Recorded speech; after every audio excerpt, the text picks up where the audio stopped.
What's up, YouTube? Today we're going to be talking about Frontier Internet. But before we do that, if you guys like the video, hit that like button.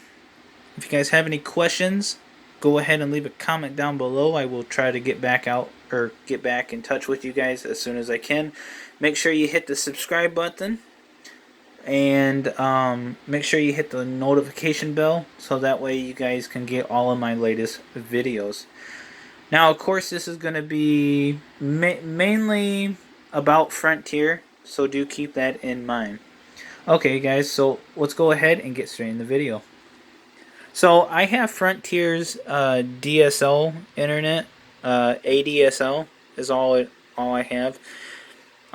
It's set up for 1.3 megs download and 384 kilobytes upload.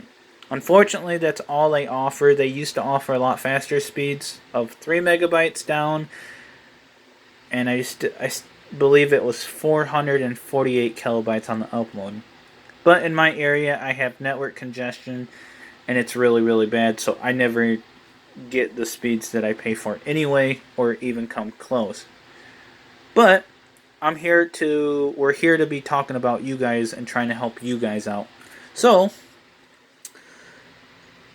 Frontier that I know of in my area, they have two types of modems that you can get. They have ADSL and ADSL 2+. Now,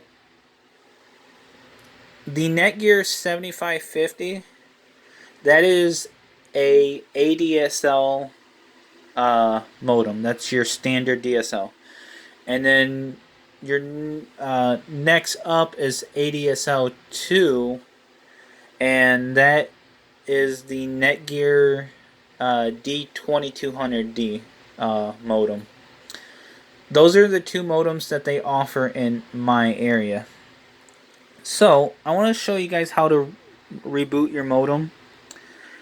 You may need to have a tech come out, but I want to make sure you guys know exactly what to do.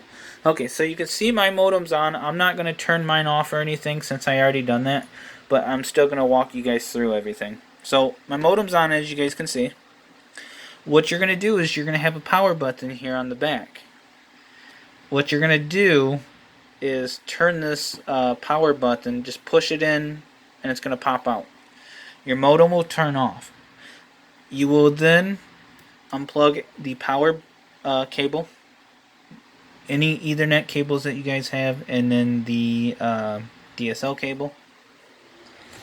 Then you want to follow your DSL cable to the phone jack. Just pull that right out. And then you will do the same thing with the power strip. Just pull it, pull that out of the wall. I would tell you to wait 30 minutes. The reason to this is it allows the modem to completely stop. Or not stop, but clear everything out.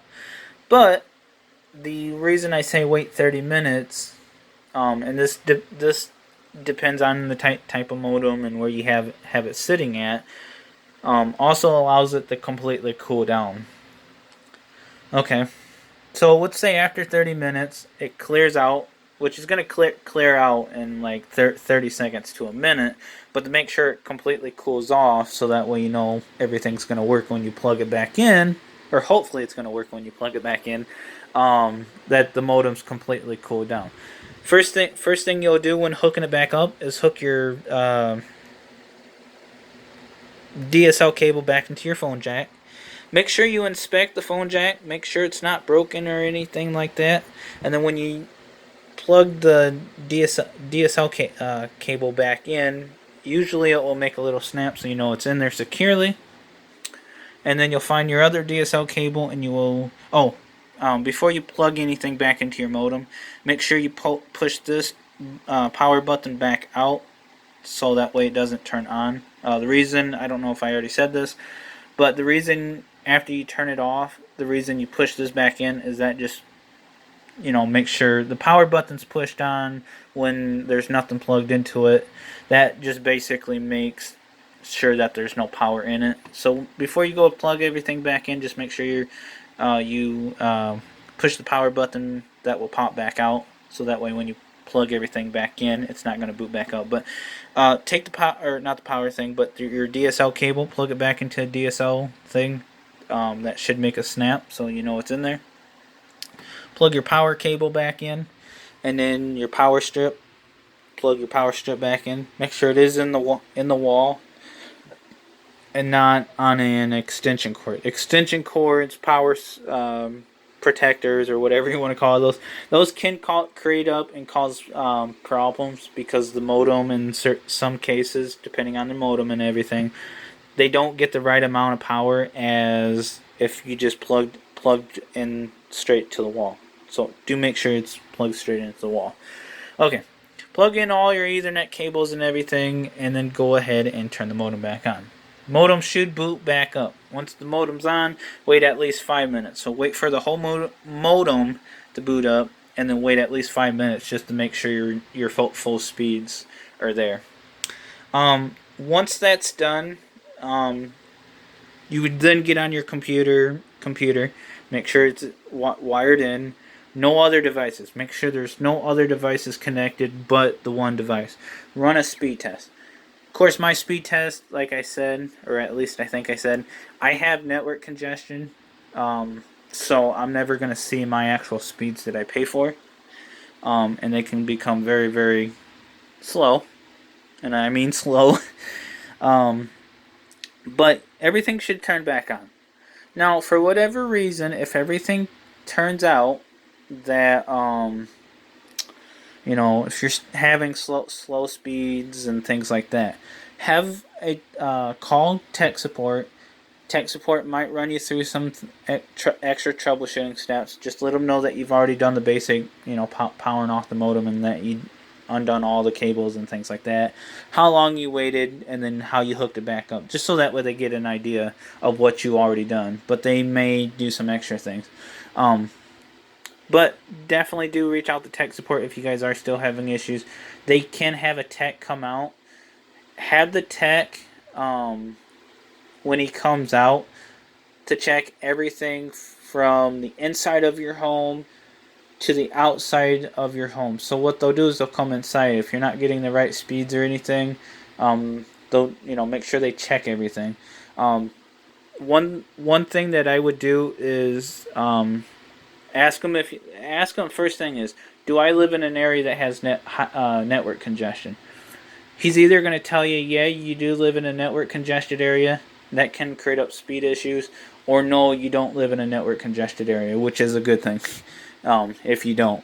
But one thing I would do is have the tech replace your modem, replace the DSL cable. They'll normally even give you a new Ethernet cable, or you can go to your Walmart and buy a new Ethernet cable. It would come with a new power strip. And for whatever the reason, you can even ask if he'll you could do two things here. Either ask him if they'll replace the phone jack, just to make sure the inside wiring of that phone jack is good, or you can always have them add another phone jack next to it, and then when the tech leaves, you can just make sure the tech activates it, but you can plug in either one of those, or I think that's how that would work anyway. So you'd have a brand new phone jack, brand new DSL, brand new modem with a power strip, and then, like I said, if he doesn't give you an Ethernet cable, you can always go out to Walmart and get another Ethernet cable. That's if you don't live in a network congested area. If he does say that you do live in a network congested area, then there's not much they can do. But they can check everything out to the road, all the way up to the central office. But if you do live in a I can't talk. If you do live in an area that has network congestion, they're not going to be able to do anything for you guys. But myself, I'm going to be talking a lot to customer service. I'm going to be talking to tech support a lot, and I'm also going to be reaching out to Office of the President, which is Frontier's corporate office. And like I said, if you guys have any issues, make sure you hit the like button. That at least helps, tells me that you guys have Frontier. But Also, leave a comment down if you guys have Frontier Internet, what kind of problems that you guys have. I'll be glad to answer any of your guys' questions. I'll get back to you guys as soon as I can. But also, make sure you hit the subscribe as well, and then turn on notifications. Since this YouTube channel is going to be based off of Frontier and me trying to help, get my issues fixed, and then also being able to, answer other people's questions, that, I can kind of hopefully get you guys on the right, on the right path to maybe getting your guys' stuff fixed. But yeah, guys, go ahead, hit like, leave a comment down below. I'll get back to you guys as soon as I can. And then subscribe and turn on notifications so that way you guys can get new, updates to what I find out. Hopefully within the next 30 days I'll be able to kind of get everything for myself going. But I'm also going to be doing a lot of research. So if you guys do have a certain issue to where, let's say, the tech comes out and you ask them that, hey, do I live in an area that has, either you can answer this in two questions. Either, hey, do I live in an area that has network congestion? Or two, do I live in an area that has high demand, which is basically the same thing. But if I didn't already say this, guys, I only do get 1.3, and that's on a good day, or that's what my speed is set for, is 1.3 megabytes download with 384 kilobytes on the upload. It used to be 3 megs down, which used to be, if you guys are set for 3 megs, if you log into the modem, it's right on the main home screen. 3 megs is usually set for 3,712 kilobytes on the download. And either your upload is usually, I've seen 4 different things for your upload, depending on your area and what the equipment, can do. In some areas, I've seen 192 on upload. I've seen, and this is kilobytes, just so that way nobody mixes that up. 192 kilobytes on the upload. 384 kilobytes on the upload, 512 kilobytes on the upload, and 768 kilobytes on the upload. And then I've seen 1 meg on upload. That's from what I used to be set for, or, years ago you used to be able to talk to tech support. Tech support had this thing that was called the assignments team. They still have it, but a lot of times they'll send you over to customer service, and you'd be like, hey, can you guys reach out to the assignments team, because customer service is the ones that do it now. But you can get in touch with tech support. If you get the right person, they'll actually reach out. But there's a lot of questions I've always asked, and when you told tech support, and I'll tell you, sometimes tech support doesn't even know what you're talking about. So anyway, guys, I'm going to go ahead and end the video here. Like I said, I gotta kind of teach myself not to, whatever the video is gonna be, kind of stay on topic. But I kind of like talking a lot. So anyway, guys, hopefully people will see this video, and hopefully I can get some people to follow me, or I guess for YouTube terms it would be subscribe.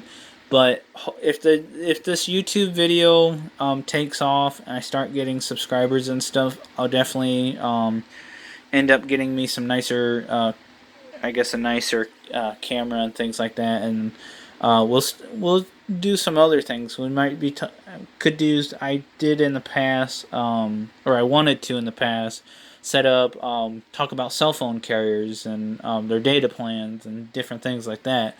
But anyway, guys, that's the end of the video. Talk to you guys later.